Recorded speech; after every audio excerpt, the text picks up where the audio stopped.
லூக்கா 14வது அதிகாரம் 27வது வசனம் இப்படியாக சொல்கிறது, "தன் சிலுவையை சுமந்து கொண்டு எனக்கு பின் செல்லாதவன் எனக்கு சீஷனா இருக்க மாட்டான்." இந்த வசனத்தின் மூலம் நமக்கு என்ன புரிய வருது அப்படின்னா, நம்ம ஆண்டவருடைய சீஷனா, சீஷியா மாறணும் அப்படின்னா, இந்த உலகத்துல சில சிலுவைய நம்ம சுமந்து தான் ஆகணும்.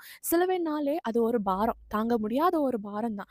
ஆனா, அத நம்ம தூக்கி சுமக்கணும். எப்படி சிலுவைய நம்ம தூக்கி சுமக்கணும் அப்படின்னா, இந்த உலகத்துல நம்ம வாழ்ந்து வார இந்த காலகட்டங்கள்ல நம்ம அநேக பாடுகள், உபத்திரவங்கள், இன்னும் மனுஷங்களால சில நிந்தனைகள், வேதனைகள், இன்னும் நம்முடைய வாழ்க்கையில அசட்டை பண்ணப்படுறது, இது எல்லாமே நம்ம என்ன செய்யணும்னா, தாங்கணும், சுமக்கணும். இதுதான் சிலுவை. நம்முடைய குருவான இயேசு இந்த உலகத்துல வாழ்ந்து வந்த காலகட்டத்துல, இப்படிப்பட்ட பாடுகள் மத்தியில தான் அவர் ஜெயித்தாரு. அப்போ அவர பின்பற்றுகிற நம்மளும் இப்படிப்பட்ட சில பாடுகள், உபத்திரவங்கள நம்மளும் ஃபேஸ் பண்றதுக்கு எப்பவுமே தயாரா இருக்கணும்.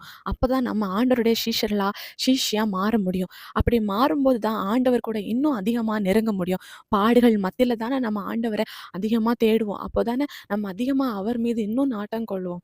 அப்போ இந்த உலகத்துல வர பாடுகள், நிந்தனைகள், உபத்திரவங்கள பார்த்து நம்ம சோர்ந்து போகக்கூடாது. நம்ம ஆண்டவருடைய பிள்ளைகளா, அவருடைய சிஷ்யா மாறும்போது ஆட்டோமேட்டிக்கா ஆண்டவர் நமக்கு பலன தருவாரு. இந்த பாடுகளை எல்லாவற்றையும் நம்ம தாண்டுவோம். ஆண்டவர் நம்மளையும் ஜெயிக்கிறவங்களா மாற்றுவாரு. அவர விசுவாசிங்க, அற்புதங்கள எதிர்பாருங்க. இயேசு கிறிஸ்துவின் நாமத்தில் ஆமென்.